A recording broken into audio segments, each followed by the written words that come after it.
Mesdames, Messieurs, on va commencer ces 11e rencontres d'Bourgogne Nature qui sont pour cette année exceptionnellement en lien avec le 37e colloque francophone de la Société française d'études et de protection des mammifères. Et pour ouvrir ce colloque, je vais passer la parole à Jean-Claude Moillet, vice-président du parc, en charge notamment des politiques environnementales au parc. Jean-Claude. Merci. Alors, on va déjà tester le micro. Non, il n'y a pas de souci. Bien, au nom de Patrice Joly, le président du parc, qui vous rejoindra demain pour la signature de la convention sur la loutre, au nom de l'équipe du parc naturel du Morvan, je vais souhaiter donc la bienvenue à Saint-Brisson à tout le monde pour cette 11e rencontre Bourgogne Nature sur le thème des mammifères sauvages, recolonisation et réémergence. Je voudrais saluer autour de moi les partenaires, plus particulièrement Monsieur Stéphane Olagnier, le président de la Société française d'études et de protection des mammifères, qui a son siège au Muséum à Paris, mais qui nous vient de Toulouse.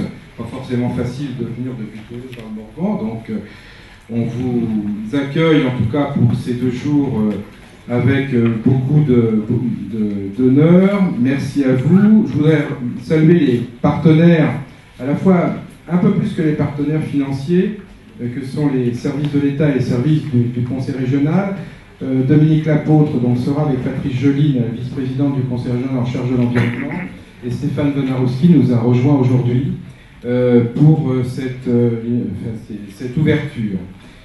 Uxori représente l'Adréal, et puis à côté de moi, j'ai Bernard Frochot, donc le président de Bourgogne Nature, qui représente la Société d'histoire naturelle de Dijon, mais qu'on connaît tous parce que dans cette assemblée, c'est aussi un lieu de rencontre, peut-être on se retrouve, et Bernard Frochot a été aussi professeur de nombreuses personnes qui sont dans la salle aujourd'hui. Ils se reconnaîtront et ils les reconnaîtront.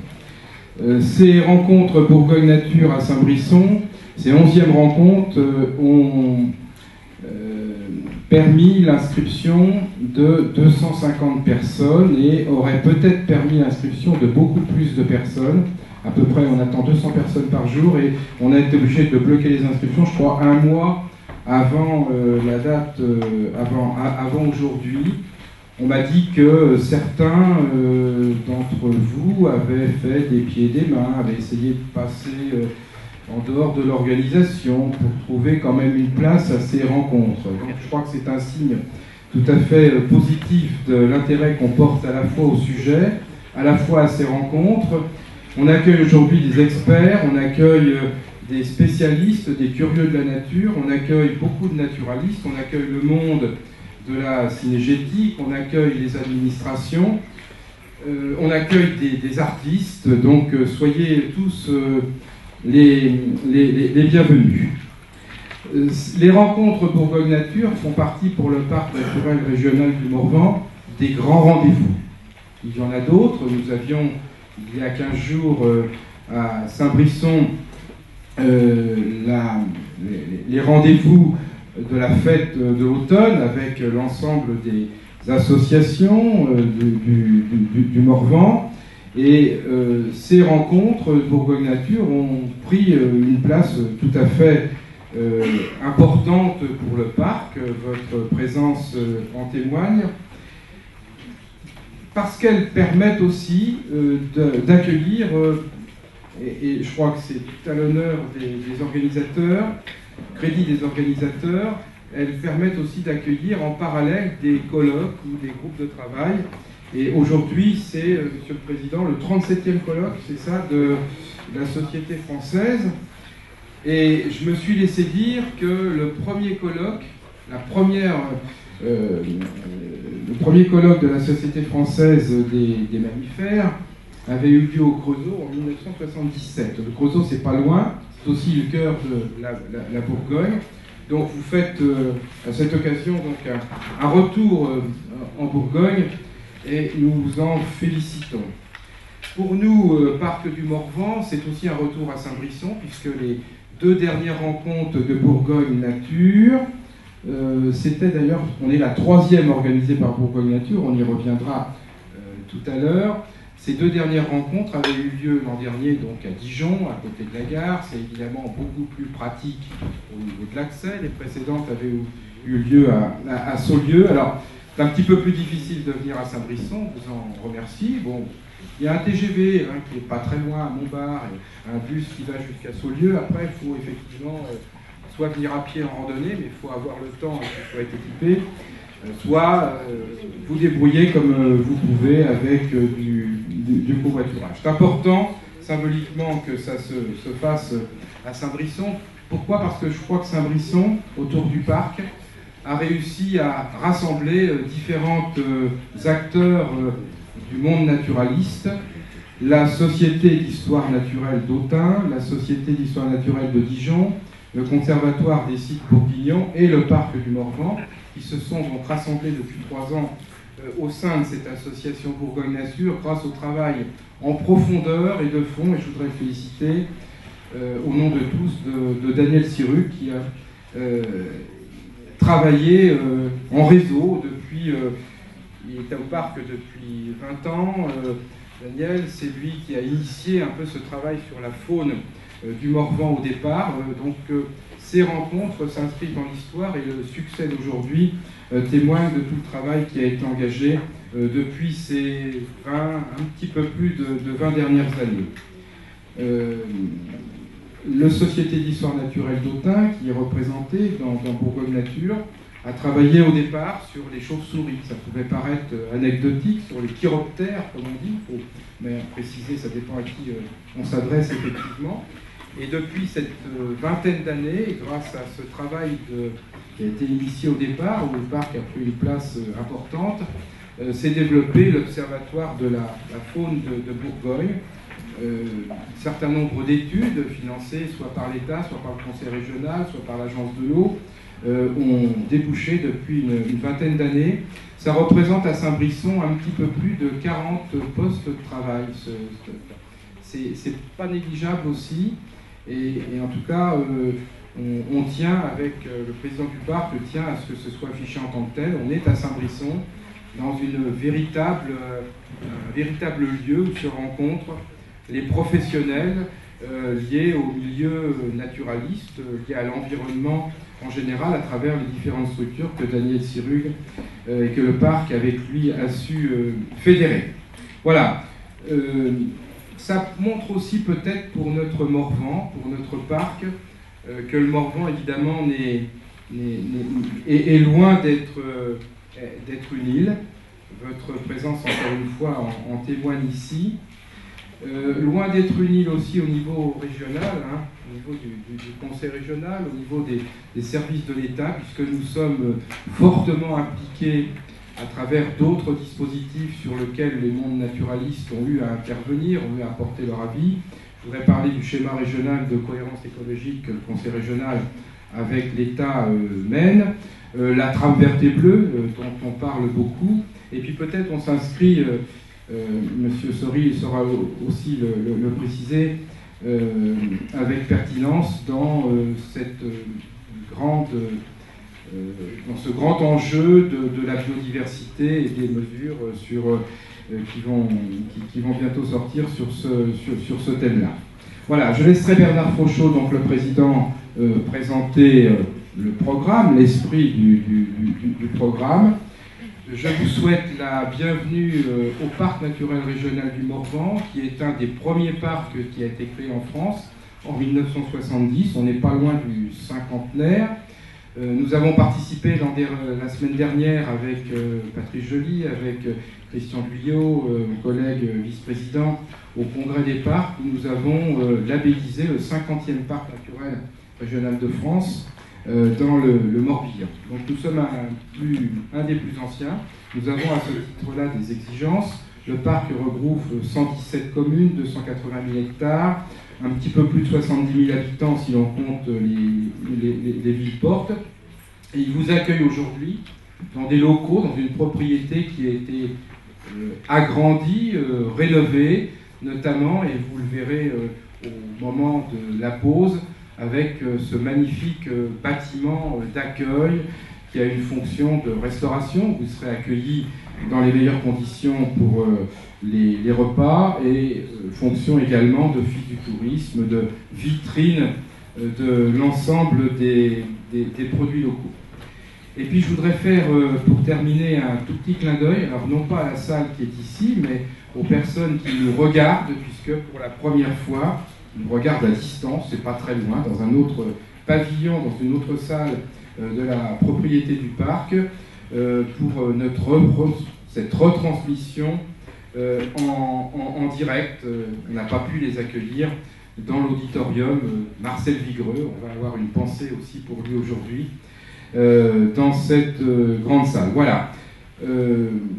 250 personnes aujourd'hui réunies, ça participe aussi pour le Morvan, pour notre Morvan, ça participe aussi à l'économie locale, ça participe surtout à l'attractivité de notre territoire, ce grand rendez-vous. Donc merci en tout cas aux organisateurs, et je vous souhaite au nom du parc donc d'excellents travaux. Ça va durer pendant ces 2 jours, ça va être intense, et on va laisser la place donc au contenu de ces 11e rencontres. Voilà, merci à vous et bonne journée et bon colloque.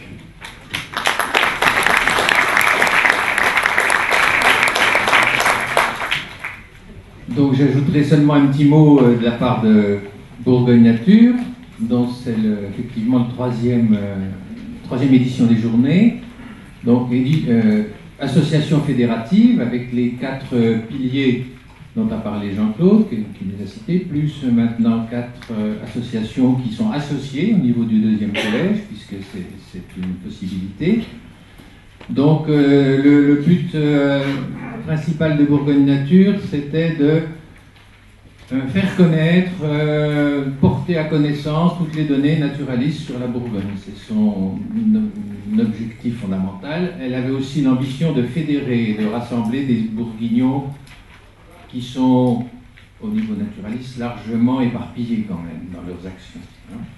Donc, l'assistance d'aujourd'hui nous prouve que ces rencontres ont vraiment mérite d'exister.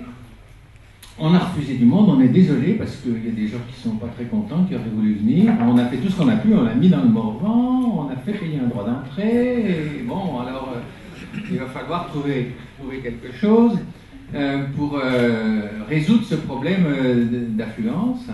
Moi-même, je me suis inscrit tard, mais heureusement, j'ai trouvé une place parce qu'ils m'ont mis à la tribune. Donc, voilà, mais c'était juste, c'était juste.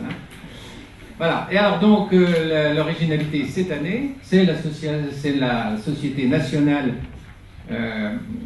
d'études et de protection des mammifères. Alors j'ai essayé de prononcer, ça fait SFEPM, mais c'est pas très facile à prononcer. Il ne faut pas essayer. Si, on y arrive. Bon, le président Olani nous fait une démonstration de prononcer les sigles. Et donc ça enrichit effectivement considérablement nos rencontres régionales. Nous sommes, notre misérable petite société régionale est tout à fait contente, fière d'accueillir la société nationale et avec un programme, vous l'avez vu, je ne vais pas vous le détailler, vous l'avez tous sous les yeux avec les résumés, un programme extrêmement riche, notamment sur la recolonisation par les mammifères. Alors, ça me permet une réflexion avec ce qu'on avait constaté déjà pour les oiseaux, puisqu'on avait fait le bilan il y a quelques années avec Vincent Gaudreau, on avait fait le bilan, ça a été publié dans la Bourgogne Nature, sur la faune ornithologique bourguignonne depuis son évolution depuis un siècle, puisqu'on a quand même des données naturalistes anciennes. Et on avait trouvé que les oiseaux des espaces ouverts régressent, ça c'est pas une surprise, ceux des villes progressent, et les oiseaux forestiers se portent bien, ils sont globalement stables, et les oiseaux aquatiques progressent rapidement et fortement. Alors les mammifères qui reviennent finalement, ils sont forestiers et aquatiques, si j'ai bien vu essentiellement, et ça correspond un peu avec les guildes d'oiseaux, donc ça nous montre que ces habitats probablement restent encore bien favorables à la faune si on la laisse se développer. Donc je ne dirai rien de plus, hein. Le programme est alléchant, il va durer 2 jours et demi. Il y aura une partie qui sera réservée à l'administration, bien sûr, de notre société nationale, ce qui est bien normal, et je vous souhaite 3 bonnes journées.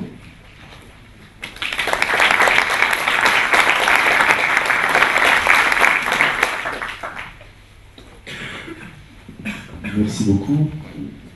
D'abord, quelques mots pour vous demander d'excuser ma voix. C'est pas le brouillard ni l'humidité du Morvan, hein, c'est le brouillard et l'humidité de la plaine de Saône, parce que je suis enseignant là-bas.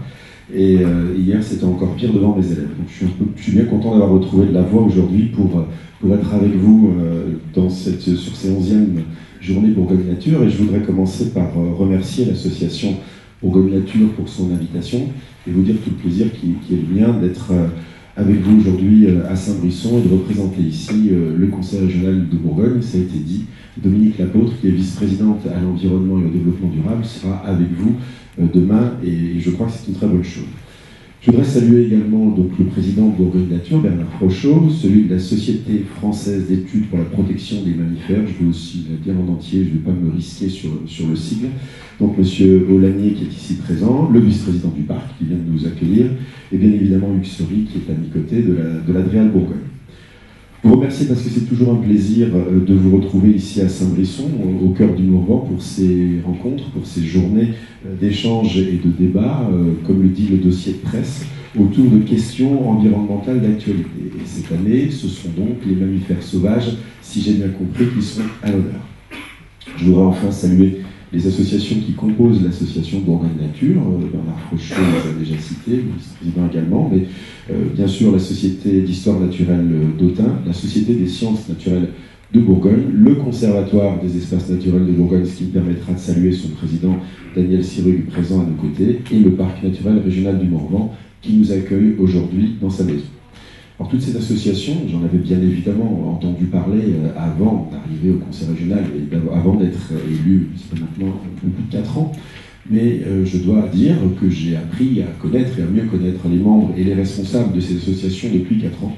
Et surtout, j'ai appris à mesurer tout le travail qui est accompli en termes de collecte et d'analyse, de traitement des données, et donc finalement tout le travail qui est accompli pour mieux connaître la biodiversité bourguignonne, une question qui, certains le savent ici, m'intéresse tout particulièrement et que nous avons souhaité, avec Dominique Lapôtre, porter ces dernières années et toutes ces années dans notre mandat régional.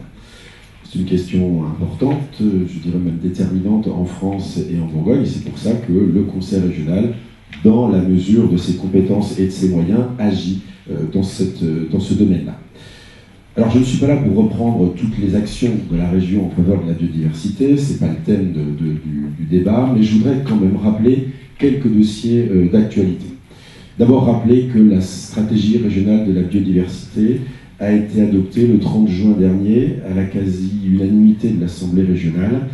L'élaboration aura mobilisé pendant près de 2 ans de très nombreux acteurs, et certains, beaucoup, sont ici présents. Et je voudrais redire en présence d'Hugues Sory que cette SRB a été élaborée sous la double impulsion de la région et de l'État. Et bien sûr, encore une fois, vous remercier l'ensemble des acteurs qui avaient participé à l'élaboration de ce cadre commun d'intervention, comme on dit, qu'est la SRB, et qui doit maintenant, en tous les cas nous nous y employons, rentrer dans sa phase opérationnelle.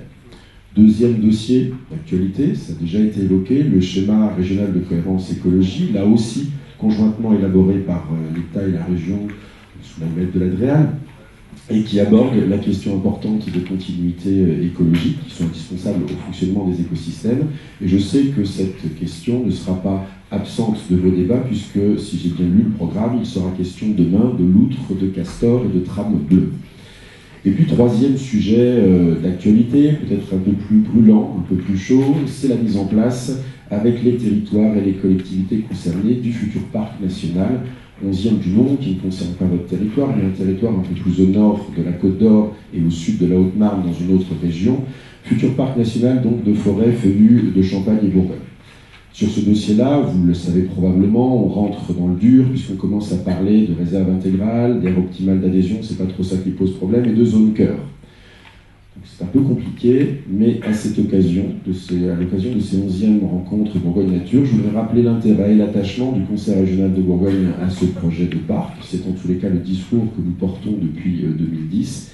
Et dire à mon sens que c'est une chance pour le développement des territoires, bien sûr pour la biodiversité, et souhaiter que cette aventure continue et aille au bout, car, et je vais prendre la citation non pas d'un président de conseil régional, mais d'un président de conseil général, parce que sur ce dossier-là, il peut y avoir un travail en commun. Comme le dit le président du conseil général de Côte d'Or, c'est une chance pour la Côte d'Or, et moi j'ajouterais c'est une chance pour la Bourgogne.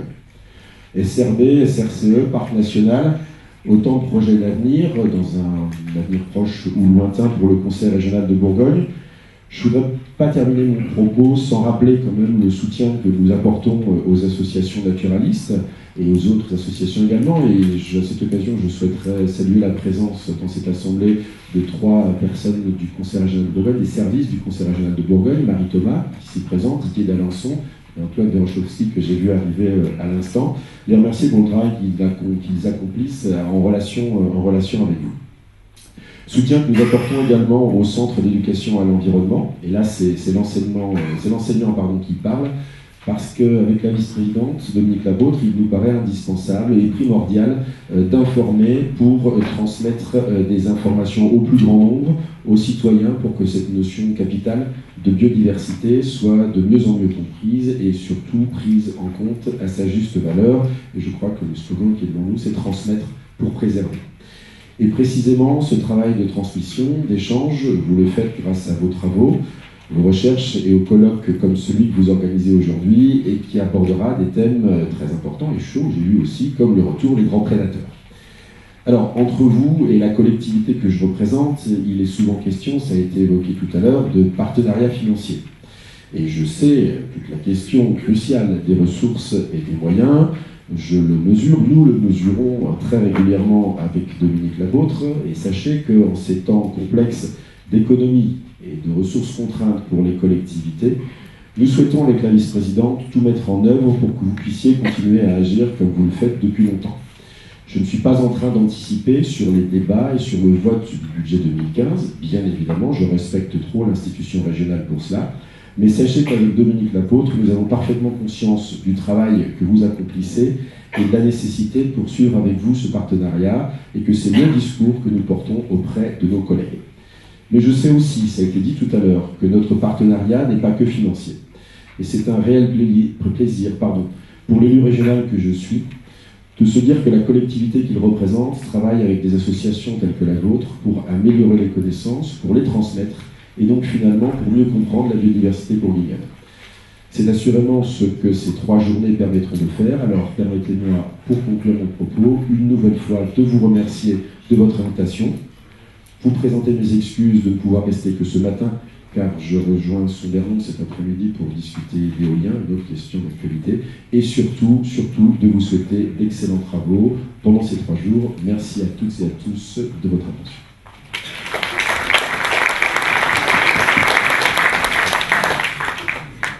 Bien, merci. De mon côté, je serai assez bref.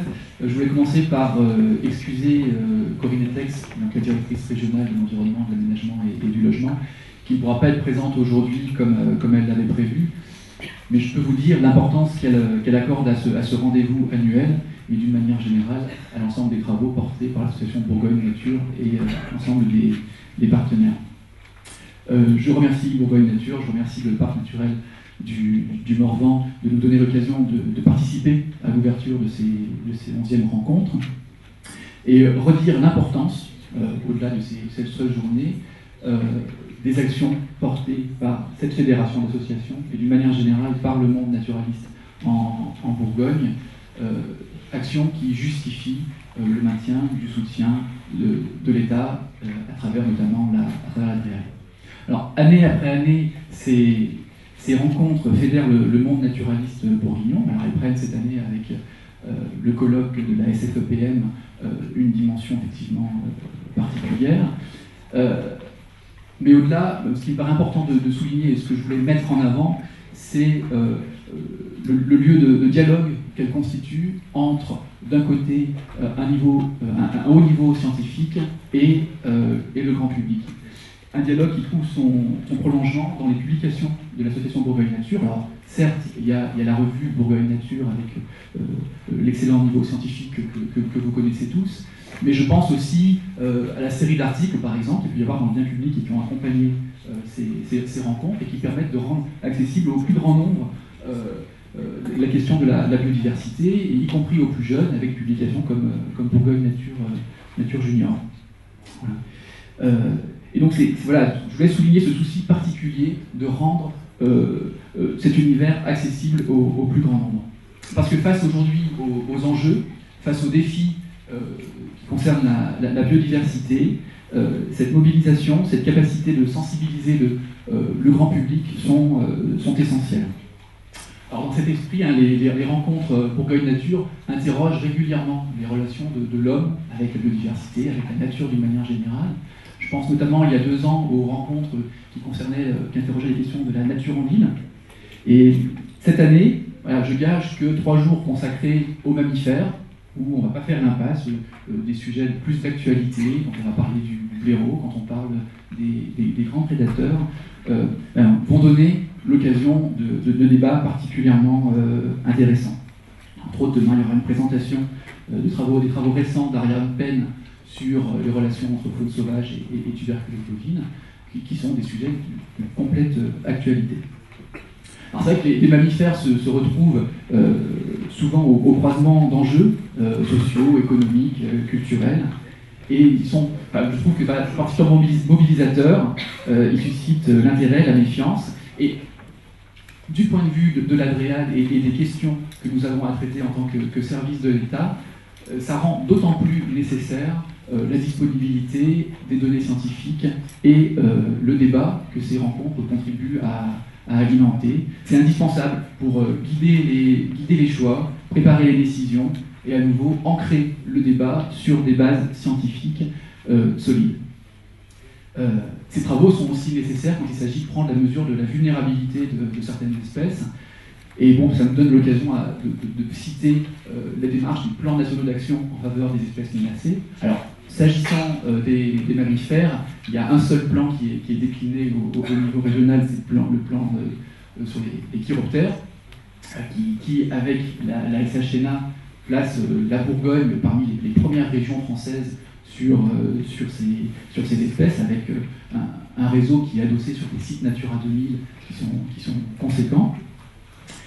Alors, il n'y a pas de PRA aujourd'hui, il y a un plan national d'action sur la loutre, qui n'est pas encore décliné en Bourgogne, mais je gage que là, la dynamique de repollinisation qui va nous être présentée présage d'une déclinaison à venir. Et je ne voulais pas non plus faire l'impasse sur le travail conduit par l'ONCFS dans le cadre du réseau Castor, qui est aussi à l'ordre du jour de ces rencontres. Voilà, sans être trop long, je voulais effectivement revenir sur les quelques sujets d'actualité. L'année dernière, Corinne Etex avait eu l'occasion d'évoquer devant vous quelques sujets qui étaient en cours, qui ont été repris par Stéphane Gonarowski à l'instant. Donc effectivement, on peut se féliciter de voir de grands chantiers avancer, surtout des chantiers de longue haleine. La stratégie régionale pour la biodiversité, qui est portée conjointement par le Conseil régional et par l'ADREAL, par le préfet de région, a été adoptée. Le schéma régional de cohérence écologique, on est sur des travaux, donc la trame verte et bleue, qui ont été engagés en 2009, et maintenant on entre dans une phase de finalisation, puisque l'enquête publique est en cours. C'est d'ailleurs la première fois en Bourgogne qu'il y a une enquête publique régionale, donc vous êtes tous invités à vous prononcer sur ce document d'ici la fin du mois d'octobre. Et puis de façon un peu plus, qui va devenir immédiatement palpable, il y a la déclinaison du système d'information sur la nature et les paysages. Donc on est dans le cadre d'un protocole national qu'il s'agit de décliner au niveau régional. Et on entre maintenant dans une phase pré-opérationnelle, puisque la charte de ce dispositif a été adoptée par le comité de suivi régional.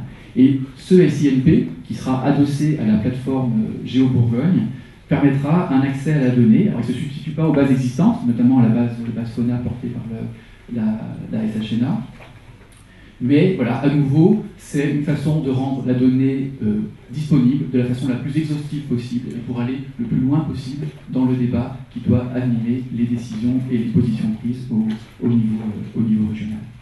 Donc finalement, ces travaux s'inscrivent dans la même logique que ces rencontres sur Bourgogne Nature, travailler ensemble au bénéfice de la nature, travailler ensemble au bénéfice de la nature et donc au bénéfice de toute la société. Donc je vous remercie et je vous souhaite des travaux fructueux pour les 2 jours à venir.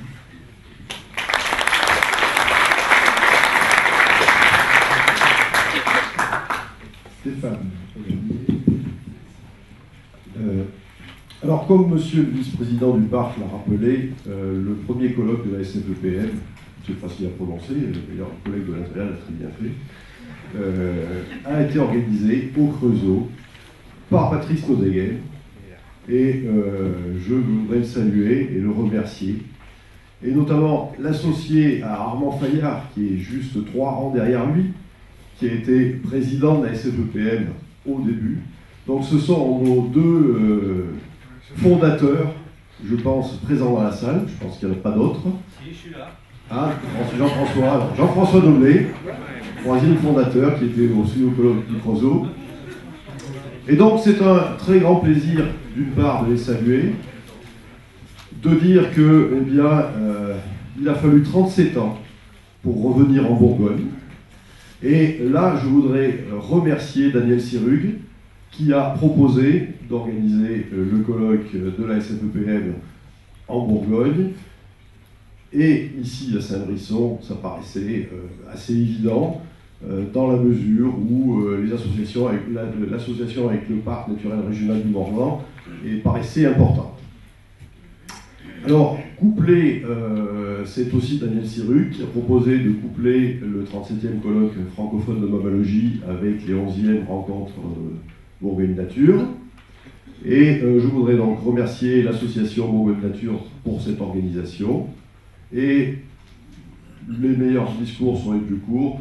Je vous souhaite un très bon colloque.